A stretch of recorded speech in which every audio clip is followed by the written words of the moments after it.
Good morning सम्पूर्ण फेरि पनि आज भने चाहिँ म हजुरहरूलाई मेरो च्यानलमा स्वागत छ। आज भने चाहिँ म यहाँ सोनादामा पूजा गर्न आइरहेको छु है। र आजको पूजाको एक झलक हजुर समक्ष पसिना लागिरहेको छु है।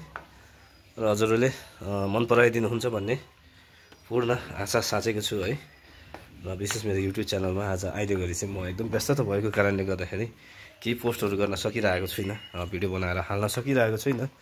तरै पनि आज चाहिँ म सानो एउटा भिडियो लिएर चाहिँ म उपस्थित भइसकेको छु हजुरहरू समक्ष। अझ एकदमै सदाकै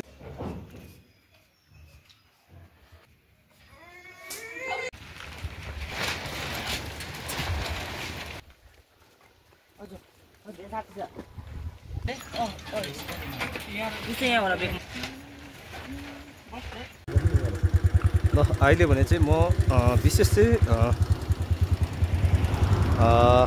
फाजी भन्ने जग्गा जाँदैछु है। नयाँ जग्गा छ, कस्तो छ मलाई पनि थाहा छैन। र अहिले भने चाहिँ म प्रत्येक सेड्युलमा जिम्बासेङकै म सावरीमा अगाडि बढिरहेको छु। र आज चाहिँ म तपाईँहरूलाई त्यो फाजीकै एउटा भिडियो लिएर चाहिँ आइसकेको छु होइन। हजुरहरूले अवश्य मन पराइदिनुहुन्छ भन्ने पूर्ण आशा पनि साँचेको छु। अहिले भने चाहिँ म सिधा लाइन भलिबल ग्राउन्डको नजिकमा छु। यहाँबाट चाहिँ हाम्रो अहिले पहाड भेगमा चाहिँ फुलिरहेको यो चाँप गुराँस है। यो तल चाहिँ आलुबारी एग्रिकल्चर त्यो राम्रो छ। यो माथि पारी देख्दै गरेर चाहिँ सोनादा।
हेलो, फेरि अहिले चाहिँ म टुङमा आइपुगेको छु।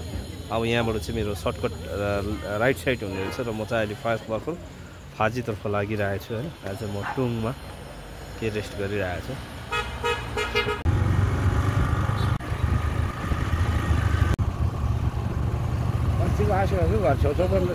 हजुर हजुर हुन्छ हुन्छ।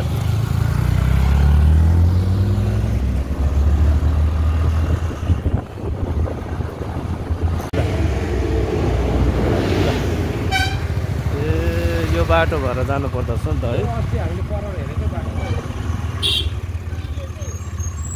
यहाँबाट चाहिँ सुरुवात हुन्छ हाम्रो फाजीको यात्रा। यो जग्गा चाहिँ टुङ आइटी टुङदेखि अलिक परदेखिबाट चाहिँ खाली ओह्रालो निक्लिनु पर्दो रहेछ। यस ठाउँलाई चाहिँ फाजी भनेर चिनिन्छ। र अहिले भने चाहिँ हाम्रो यात्रा फाजीतर्फ पसिसकेका छौँ हामी अहिले चाहिँ।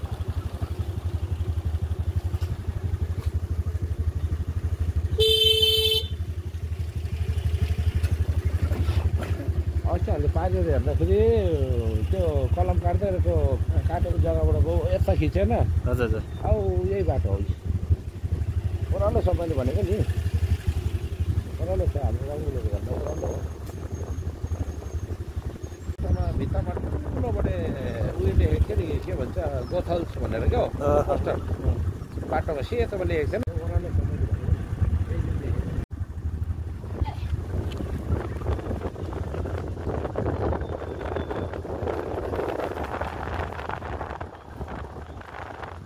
दामी है जग्गा चाहिँ यो पारिबाट देखेको भने तपाईँले पारिबाट देखेको हामीले उही पारिबाट देखेको त्यहाँबाट देखेको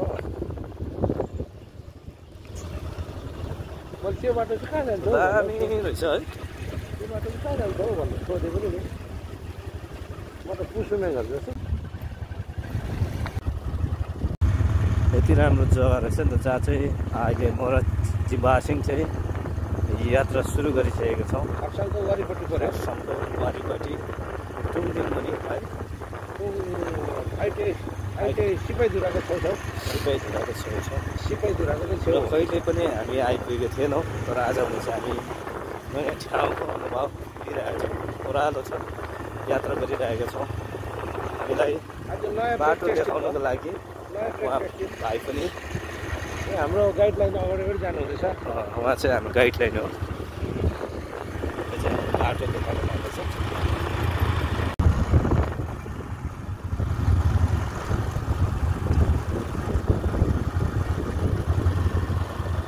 बेलटार हो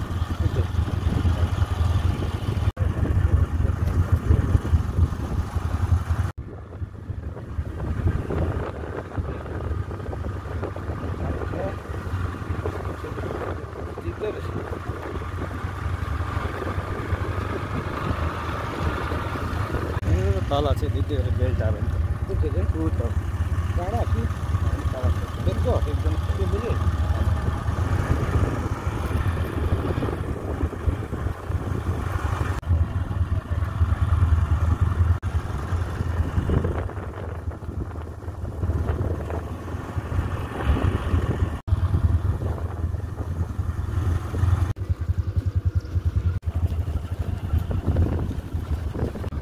ज्यादा गाडी कुद्दामा झ्याउ पलाउँदैन कम्ती नै हो कि बार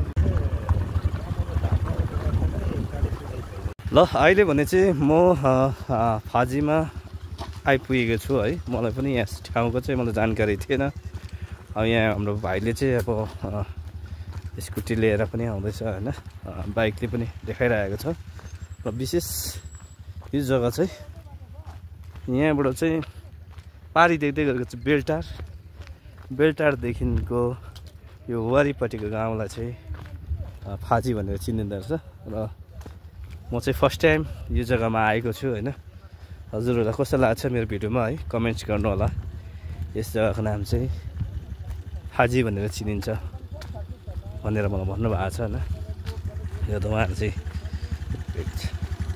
राम्रो बसेको जग्गामा ठाउँ रहेछ अति नै सुन्दर लाग्यो मलाई चाहिँ होइन यसलाई मार्केट स्टप पनि भन्दछ र यहाँ चाहिँ मलाई चिनाउनु हुने जो चाहिँ हाम्रो जो थियो उहाँले गर्दा म यहाँ आइपुगेको छु र आजको मेरो यो यात्रा चाहिँ यहाँसम्मकै रहनेछ है त्यस पछाडि चाहिँ हामी घर फर्किनेछौँ त्यही राम्रो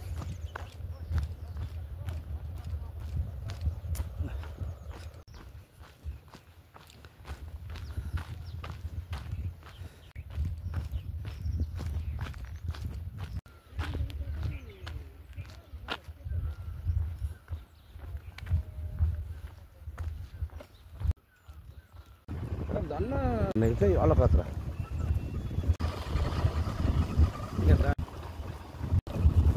है डाँडा मजाको रहेछ माथि पनि झन् दामी रहेछ यहाँबाट भन्दा पनि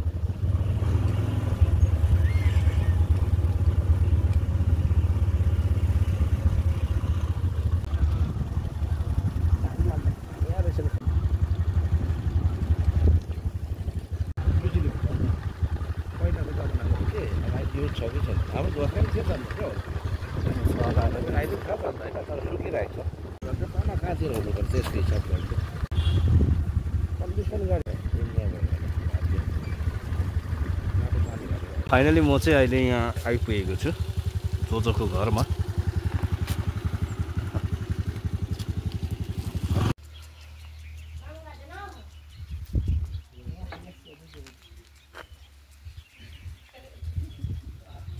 Oh, sorry. Mami, listen.